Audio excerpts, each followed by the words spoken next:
अस्सलामुअलैकुम नाज़रीन, JN news HD के साथ मैं हूं नाइला भट्टी। नजर डालते हैं आज की अहम खबरों पर। जी आपको लिए चलते हैं रावलपिंडी, जहां पर चेयरमैन पाकिस्तान नजरियाती पार्टी की जानिब से तहफ़्फ़ुज़ नामूसे रसालत रैली का इनेकाद किया गया, जिसमें मोहतरम शहीद सियालवी और अब्दुल्ला खदामी मिंबर अमन कमेटी और मुकर्रम हाशमी ने शिरकत की। जमीयत उलमा इस्लाम पाकिस्तान के रहनुमा हजरत मौलाना अब्दुल गफ्फार तौहीदी ने शहीद सियालवी की हौसला अफजाई की और तहफ़्फ़ुज़ नामूसे रसालत पर रैली के इक़दाम को सराहा। राजा सेहराब, तहसील रिपोर्टर, रावलपिंडी।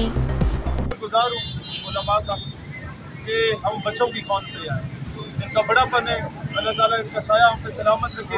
ये मामला ऐसा है कि जिसमें मसलक नहीं देखा जाता, जिसमें पार्टीबाजी की तकसीम नहीं देखी जाती। हम सबको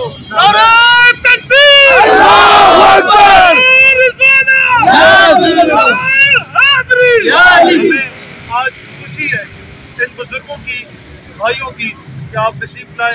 अल्लाह ताला आप सबका साया आप पे तादेर सलामत रखे और नामूसे रसालत के मामले पे हम सब लोग अपनी पार्टियां एक तरफ रख के एक प्लेटफॉर्म पे करते हैं।